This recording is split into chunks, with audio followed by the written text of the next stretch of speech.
Hello everyone, I welcome you all in this video. In this video, we shall discuss an interesting era of ancient Indian history, that is Harappan civilization, which is the oldest known civilization of India. It is also known as Indus Valley civilization because this civilization developed along the banks of river Indus. River Indus, which flows in northwestern part of India, originating from Himalayan range, it has got a significance in Indian history. Actually, our country India got its name on the name of river Indus.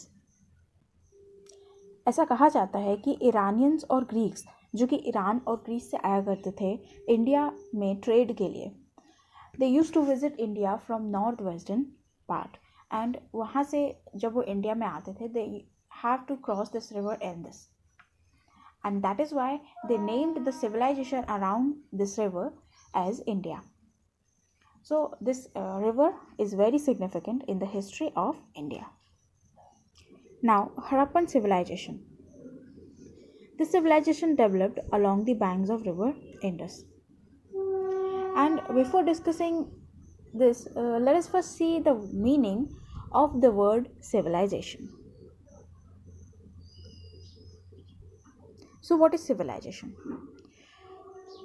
सबसे पहले ये समझना जरूरी है कि civilisation मतलब क्या होता है, क्योंकि हड़प्पन सिविलाइजेशन हम पढ़ लेंगे एक era of Indian history, but पहले ये समझते हैं what is civilisation. The society, culture and way of life of a particular area.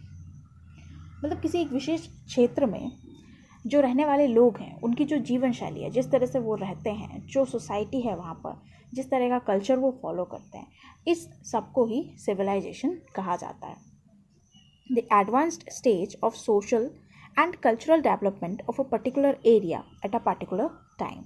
मतलब किसी एक विशेष समय पर, किसी एक विशेष क्षेत्र में जो एडवांस्ड डेवलपमेंट है, मतलब बिल्कुल कहना चाहिए हाईएस्ट लेवल का जो डेवलपमेंट देखा जाता है सोसाइटी और कल्चर में, that is known as civilization of that area. So if we talk about Harappan civilization, तो इसको जब हम समझेंगे तो हम हर एक एस्पेक्ट को देखेंगे. हम देखेंगे उस टाइम लोगों का वे ऑफ लाइफ क्या था, उनकी फूड हैबिट्स, देयर ऑक्यूपेशन, उस टाइम का आर्ट एंड क्राफ्ट क्या था, कैसे वो रहते थे, पॉलिटिकल सिस्टम क्या था. तो ये सारी चीज़ों को समझेंगे, ठीक है, इस वीडियो में. सो let us start Harappan civilization. So developed, very first point, developed along the bank of river Indus in Afghanistan, Pakistan and northwest India, also known as Indus Valley civilization. देखिए ये रिवर इंडस के banks, मतलब इसके आसपास ही develop हुई एक सभ्यता है. एंड ये कहाँ कहाँ डेवलप हुई है, यदि हम प्रेजेंट डे में कंपेयर करें तो अफगानिस्तान में है कुछ पार्ट इसका, पाकिस्तान में है major part, and north west India. North west India में the states are Rajasthan, Gujarat, Punjab and Jammu and Kashmir. तो इन क्षेत्रों में बहुत सारी ऐसी साइट्स मिली हैं जो इस टाइम को बिलोंग करती हैं. And we have already discuss that this is also known as Indus valley civilisation because of the river Indus. Now dated 2500 BC to 1900 BC, about 4700 years ago. Time period accepted by C14 dating technique. देखिए इसका जो time period अंदाज़ा लगाया जाता है, actually कोई written record तो इसके बारे में मिला नहीं है. जो भी इंफॉर्मेशन इस टाइम के बारे में मिली है, this is all gathered from archaeological findings. जो भी आर्कियोलॉजिकल एविडेंसेस, जो भी मटेरियल्स वहाँ से मिले हैं, उनकी स्टडी करके आर्कियोलॉजिस्ट ने जो भी जानकारी है जुटाई है इस हड़प्पन सिविलाइजेशन के बारे में. तो ये माना जाता है कि इसका जो टाइम पीरियड रहा है वो रहा है 2500 BC से 1900 BC तक. मतलब इस टाइम पर ये सिविलाइजेशन यहाँ पर डेवलप्ड थी. इसके बाद इसका एंड हो गया, एंड हाउ दिस एंडेड ये भी अभी तक श्योर नहीं है. और ये जो टाइम पीरियड है इसे C14 डेटिंग के आधार पर माना गया है. C14 डेटिंग जो होती है, जो उस टाइम के मेरे जो मटेरियल्स हैं उनकी स्टडी करके अंदाज़ा लगाती है कि मतलब ये कितने साल पुराना हो सकता है. Next, Harappan civilisation belongs to chalcolithic age. Yes, this is one important point. अभी तक हमने लास्ट वीडियोज़ में देखा था अबाउट स्टोन एज, जिसमें हमने पैलोलिथिक एज, मीजोलिथिक एज और नियोलिथिक एज के बारे में देखा था. Now this is one Chalcolithic as. Chalcolithic देखिए लिखा हुआ है कॉपर प्लस स्टोन, मतलब इस टाइम तक अब जो टूल्स हैं, जो मटेरियल्स हैं, वेपन्स हैं, इनको बनाने में सिर्फ स्टोन का यूज़ नहीं हो रहा था, अब कॉपर भी आ चुका था। मीन्स कॉपर कहा जाता है this is the first discovered metal by human. तो कॉपर का यूज़ यहाँ पे होने लग गया था, कॉपर, ब्रोंज, टिन जैसे मटेरियल्स यहाँ पर यूज़ होने लग गए थे। तो ये जो एज है हड़प्पन सिविलाइजेशन की, ये है chalcolithic age. This civilisation is contemporary to Mesopotamian civilisation of Egypt. This civilisation developed along the banks of river Nile about 5000 years ago। अब ये जो सिविलाइजेशन है ये मेसोपोटामियन सिविलाइजेशन के कंटेम्प्रेरी मानी जाती है। मतलब जब इंडिया में हड़प्पन सिविलाइजेशन डेवलप कर रही थी, तब वहीं इजिप्ट में मेसोपोटामियन सिविलाइजेशन डेवलप कर रही थी। ये जो सिविलाइजेशन है ये रिवर नाइल, यानी कि एक नील नदी जिसे कहते हैं, वो इजिप्ट में बहती है, उसके बैंक्स पर डेवलप करी थी। नील नदी which is also the longest river of this world. और ये सिविलाइजेशन डेवलप हुई थी लगभग 5000 साल पहले। Means it is contemporary to Harappan civilisation. और हमें कुछ एविडेंसेस भी मिले हैं जो ये प्रूव करते हैं कि मेसोपोटामियन सिविलाइजेशन और हड़प्पन सिविलाइजेशन के बीच ट्रेड रिलेशंस भी थे। First discovered in 1921 bye John Marshall.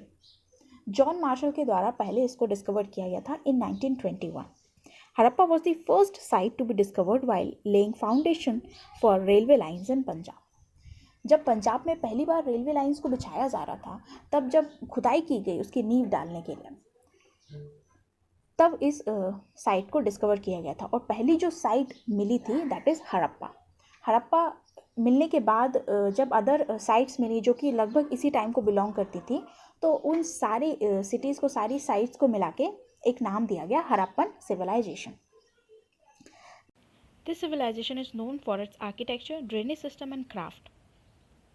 ये तीन जो है डिस्टिंक्टिव फीचर हैं इस टाइम का आर्किटेक्चर, ड्रेनेज सिस्टम और क्राफ्ट, जिसमें ड्रेनेज सिस्टम सबसे ज़्यादा अट्रैक्टिव है। ड्रेनेज सिस्टम बहुत ही वेल डेवलप्ड था इस टाइम पे। जब एक्सकेवेशन किया गया तो यहाँ के ड्रेन्स जो हैं वो कवर्ड मिले, जो कि ब्रिक से कवर किए गए थे, और बीच बीच में इंस्पेक्शन होल्स भी बनाए गए थे so as to clean them. और जो क्राफ्ट है ये भी बहुत ज़्यादा फाइन हुआ करता था इस टाइम का, और आर्किटेक्चर बहुत ही वेल प्लान्ड था, वेल डेवलप्ड था। तो हम एक एक करके इन तीनों के बारे में जानने की कोशिश करेंगे। So let us begin. As you can see some important sites in this map. सबसे पहले हम ये समझ लेते हैं कि सिविलाइजेशन का लोकेशन क्या था। So you can see clearly in this map, this red line, this is the boundary between India and Pakistan. This part is India and this part is Pakistan. Also you can see river Indus. This is here, river Indus flowing from India to Pakistan. And these are some tributaries of river Indus: Jhelum, Chenab, Ravi, Satluj. These are 4 tributaries of river Indus. And it is flowing in the northwestern part of India. Now you can see some important sites. See, this is Harappa. It is in present day Pakistan. Mohenjo-daro, one of the most important site of this civilization. ये सबसे ज़्यादा developed city थी और सबसे बड़ी भी, Mohenjodaro. It is also in Pakistan. Then others we have Chanhudaro, Dholavira, Nageshwar, Rangpur and Lothal here, and Kalibangan. This is also one important site.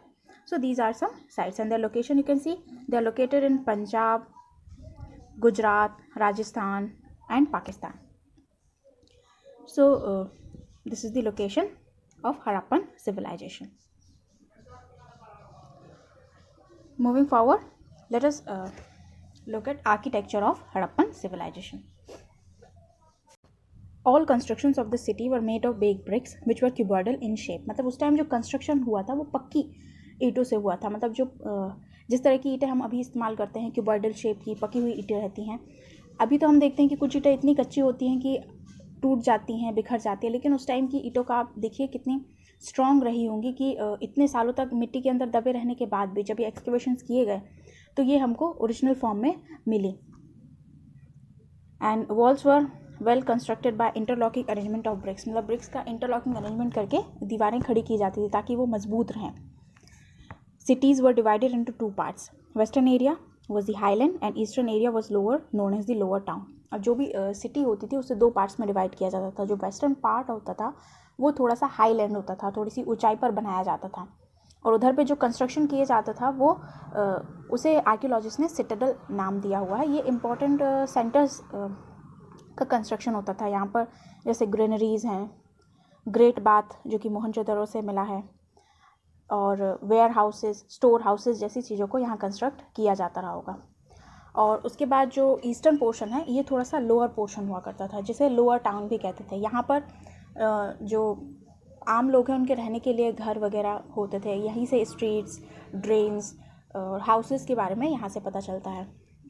तो इस तरह से डिवीज़न करके सिटी प्लानिंग की जाती थी. Archaeologist named constructions of highland as citadel. जो highland पे जो कंस्ट्रक्शन है उसे क्या नाम दिया गया? Citadel, which was surrounded by walls and separated from lower town. और ये जो सिटाडल है, जो वेस्टर्न पार्ट का जो हाईलैंड पे बना हुआ कंस्ट्रक्शन है, इसे लोअर टाउन से वॉल्स के थ्रू सेपरेट रखा जाता था. तो इस तरह से हम देख सकते हैं कि बहुत ही वेल प्लान्ड आर्किटेक्चर वहाँ पे हुआ करता था. किस तरह से सिटी की प्लानिंग की गई. वेस्टर्न पार्ट डिफरेंट था, ईस्टर्न पार्ट डिफरेंट था. वेस्टर्न पार्ट में इंपॉर्टेंट सेंटर्स थे, important warehouses, storehouses वगैरह बनाए गए, और लोअर पोर्शन में सिटीजन्स के लिए रहने के लिए घर वगैरह कंस्ट्रक्टेड थे. मतलब वो नॉर्मल टाउन था, लिविंग प्लेस ऑफ पीपल. तो इस तरह से आर्किटेक्चर था उस टाइम का. मूविंग फॉरवर्ड, सिटाडल में क्या इंपॉर्टेंट चीज़ें हुआ करती थी. बिल्ट ऑन वेस्टर्न हाईलैंड्स, इसे वेस्टर्न हाईलैंड पे बनाया जाता था. सराउंडेड बाय स्टोन वॉल्स, और स्टोन पत्थर की मजबूत दीवारों से इसे सराउंडेड रखा जाता था. ऐसा माना जाता है कि सिटाडल जो हाईलैंड पे बनाया जाता था, इसको इसलिए इतना प्रोटेक्टेड बनाया जाता था ताकि यदि इंडस रिवर में जैसे फ्लड वगैरह आ जाती है तो पानी भरने के कारण उनके ग्रेन्स ख़राब ना हो, और जो इंपॉर्टेंट चीज़ें हैं वो वहाँ पे प्रिजर्व रह सकें. इंपॉर्टेंट सेंटर जैसे कि ग्रैनरीज, वर्कशॉप्स भी यहाँ पर लोकेट हुआ करते थे. ग्रेट बाथ, ये बहुत ही मेजर डिस्कवरी है. ग्रेट बाथ जो है वो मोहनजोदाड़ो से मिला है. मोहनजोदाड़ो के सिटाडल में बीच में एक टैंक जैसा स्ट्रक्चर मिला हुआ है, जैसे कि हम आजकल के हमारे स्विमिंग पूल्स देखते हैं, उस तरह का स्ट्रक्चर मिला हुआ है, जिसमें जो कंस्ट्रक्शन है उसे देख के पता चलता है कि यहाँ पानी भरा जाता होगा, और इसका एक आउटलेट भी है जो कि आगे ड्रेन से जाके मिल जाता है. और आर्कियोलॉजिस्ट के द्वारा ऐसा माना जाता है कि इस ग्रेट बाथ में किसी इंपॉर्टेंट ओकेजन पर होली बाथ वगैरह लोगों के द्वारा लिया जाता रहा होगा. और यहाँ पे हम आगे देखिए, its walls were polished with gypsum and outlet is connected to drains. मतलब इसकी जो वॉल्स थी, इनर वॉल्स, इनको जिप्सम से पॉलिश किया गया था. मतलब जिप्सम जो कि सीमेंट बनाने में यूज़ होता है, ताकि यहाँ से जो पानी का रिसाव है वो ना हो.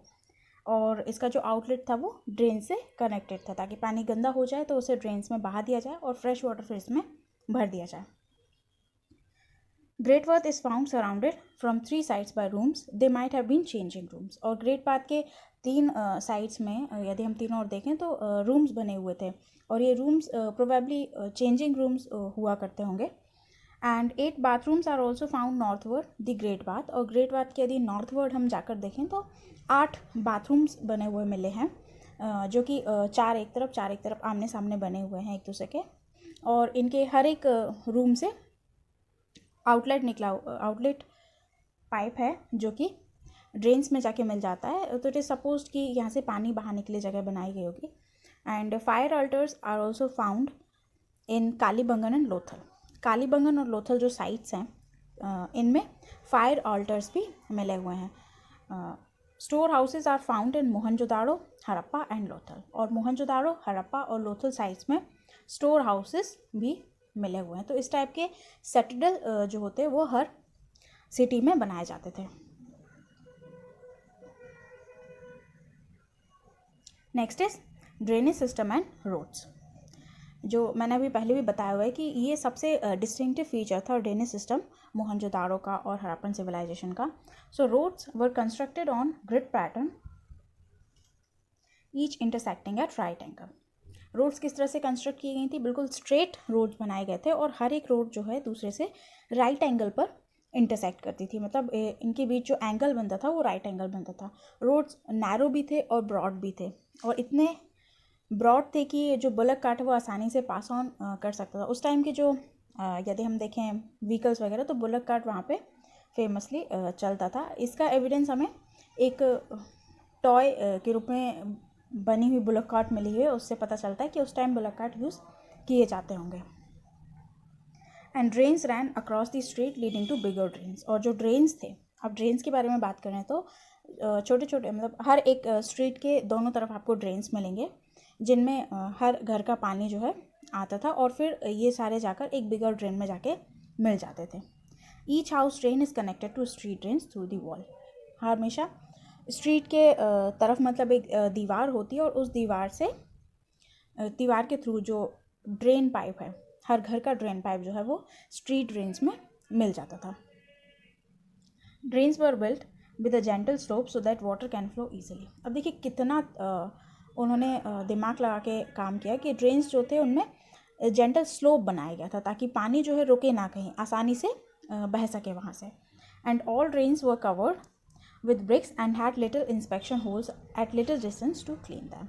और सारे ड्रेन्स को कवर किया गया था ताकि जैसे बदबू वगैरह ना आए और ये गंदा पानी बह रहा है तो सारे ड्रेन्स जो है कवर्ड थे और बीच बीच में इनमें इंस्पेक्शन होल्स बनाए गए थे। जैसे कि हम प्रेजेंट डे में देखते हैं चैम्बर वगैरह बनाए जाते हैं तो एट टाइम्स जब गंदी हो जाती है तो उन्हें क्लीन करने के लिए, कुछ उन्हें साफ़ करने के लिए, उनको रिपेयर वगैरह करने के लिए, तो इस तरह के इंस्पेक्शन होल्स भी वहाँ बनाए गए थे। तो देखिए आज के समय में जो सिविलाइजेशन, जो डेवलपमेंट हम देखते हैं, जो कि अभी भी गाँव वगैरह में इतना ज़्यादा नहीं देखने को मिलता है, वो उस टाइम लगभग 4700 साल पहले डेवलप्ड था। उस टाइप की डेवलप्ड सिविलाइजेशन उस टाइम थी इंडिया में। हाउसेस वर मेड 1 स्टोरी और 2 स्टोरी। मतलब यहाँ से जो घर मिले हैं वो 1 मंजिला और 2 मंजिला दोनों प्रकार के घर मिले हैं। 2 मंजिला जो स्टेयर केसेस मिले हैं घरों में, सीढ़ियाँ मिली हैं, तो उनसे ये पता चलता है कि ये जो घर थे वो 2 मंजिला भी हुआ करते थे।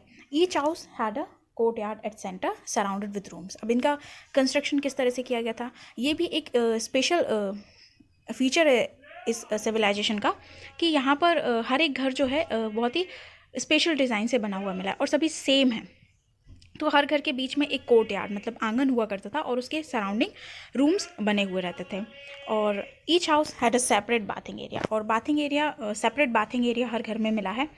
स्टेयर केसेस भी मिले हुए हैं जो ये बताते हैं कि यहाँ पर 2nd स्टोरी भी हुआ करती थी। All houses were built of same pattern maintaining uniformity. और ये भी देखने को मिलता है जैसे एक लेन में यदि हाउसेस बने हुए हैं तो वो बिल्कुल सेम पैटर्न में, सेम डिज़ाइन में बनेंगे ताकि यूनिफॉर्मिटी दिखे। मतलब ये कहना चाहिए कितना ब्यूटीफाई किया था इन्होंने, कितनी अच्छी सिटी प्लानिंग थी इनकी। तो ये सारी स्पेशल फीचर्स हैं हड़प्पन सिविलाइजेशन के। Each house had a separate well. और हर घर में एक कुआं भी था ताकि हर घर के मतलब जैसे अभी हमारे घर में नल, जेट पाइप वगैरह लगाते हैं या फिर जो हमारे म्यूनिसिपैलिटी से हर घर में टैप वाटर सप्लाई दिया जाता है, तो हर घर में सेपरेट वेल बने हुए थे, कुएँ बने हुए थे ताकि हर घर को पानी आसानी से मिल सके। तो इस तरह के हाउसेस का कंस्ट्रक्शन हमको हड़प्पन सिविलाइजेशन से मिला है। तो आज के वीडियो में हमने सिर्फ इस कंस्ट्रक्शन पॉइंट को ही देखा। In the second video will look at social life, it's economic life and culture also. So thank you